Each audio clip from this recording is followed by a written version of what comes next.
सुप्रभात। किसी भी व्यक्ति की पूजा उसके स्थान के कारण से होती है। व्यक्ति का जो स्थान होता है वो स्थान जहाँ है, कभी कभी वहाँ व्यक्ति ये सोच लेता है मेरे से इतना बड़ा काम है कैसे होगा, और कभी कभी ये व्यक्ति ये सोच लेता है ये काम सिर्फ मेरे कारण से हो रहा है। लेकिन वास्तव में ये दोनों चीजें ही ठीक नहीं है। महाभारत की कहानी है कि जब अर्जुन को युद्ध के मैदान के अंदर सब सेनाओं को इधर उधर देखने के बाद उस समय पर उसको और अवसाद होने लगा। सामने जिनको देखता है कि इनको मैं कैसे मारूंगा, ये तो मेरे दादा हैं, ये तो मेरे पितामह हैं, ये मेरे चचेरे भाई हैं, ये तो सभी, इनको कैसे युद्ध करूंगा, मैं इनके साथ नहीं लड़ सकता, इस सारी संपत्ति का मैं क्या करूंगा। ये सब सोचने के बाद उसको अवसाद हुआ और वो युद्ध करने के लिए तैयारी नहीं हुआ। वो सब भूल गया, द्रौपदी का अपमान, वो सब भूल गया, लाक्षागृह, वो सारी घटनाएं जो समाज में उस समय व्याप्त घटनाएं थी वो सब भूल गया। कृष्ण का भी अपमान भी भूल गया, बाकी सब भूल गया और वो आत्मग्लानि में आ गया।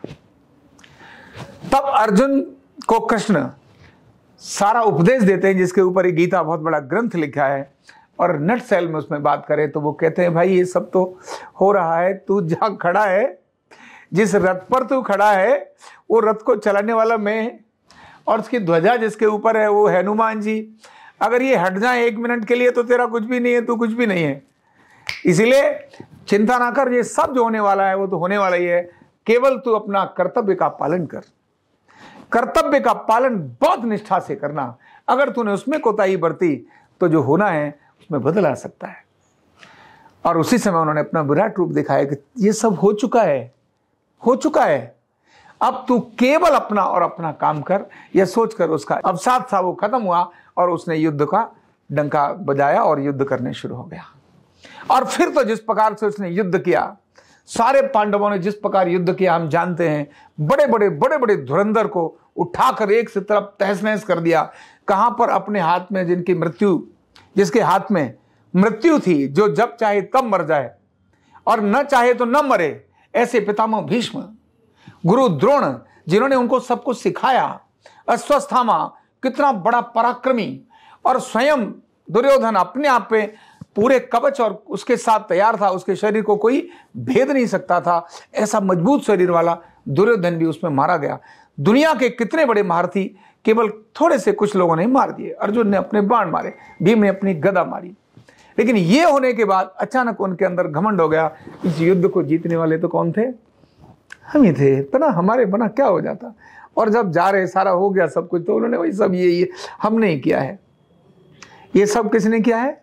हमने किया है। ये बहुत बड़ा जबरदस्त घमंड हो गया। जब जा रहे थे रास्ते में तो हनुमान जी आके बैठ गए, बड़े बूढ़े बंदर बना करके ऐसे बैठ गए, और बैठने के बाद जो पूंछ थी वो रास्ते में छोड़ दी। अब मोटी पूंछ थी, बड़ी बूढ़ी शक्ल बना ली थी। भीम ने कहा अरे उसके ऊपर से क्या कूद के जाते हैं, इसको कहते हैं हटा। पर हटाना क्या बोला? अरे भाई बंदर, तू यहाँ बैठा तो अपनी पूंछ तो संभाल ले, मान लो कोई रथ निकल गया, कुचल जाएगी तो कल फिर बोलेगा कि टूट गई। तो बंदर तो आराम से हंस रहा, ऐसे मुस्कुराते हुए बैठा। बोले अरे तेरे को बोला समझ नहीं आ रही क्या? बोले क्या है? वो मैं बड़ा बूढ़ा हूं और ये पूंछ मेरे से ना हटाई नहीं जा रही, तुम ही हटा दो। बोले क्या मतलब बनता है? जब तू बड़ा बूढ़ा है तो भाई कहीं साइड में बैठता, यहीं पर मरने के लिए आना था क्या? तू जानता नहीं हम कौन आ रहे हैं? महापराक्रमी 5 पांडव आ रहे हैं। बोले महाराज आप बहुत महापराक्रमी हैं, इसमें कोई शक नहीं है, पर मैं क्या बताऊं, ये मेरी पूंछ, अब मैं इतना बूढ़ा हो गया हूं कि मैं अपनी पूंछ को भी नहीं संभाल पा रहा हूं, तुम ही थोड़ा हटा दो।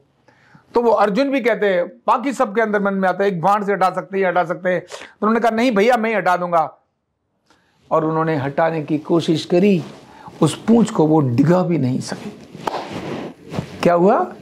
तब वो बंदर कहते हैं अरे तुम तो बहुत पराक्रमी हो, तुम्हारी एक गदा ने दुर्योधन की जंगा तोड़ दी, तुम्हारी एक गदा ने सारा महाभारत जीत लिया, और तुम मेरे बड़े बुजुर्ग की पूंछ नहीं हटा पा रहे हो। बड़ा जोर लगाया, तब समझ में आ गया। बोले नहीं, ये मामला कुछ और है।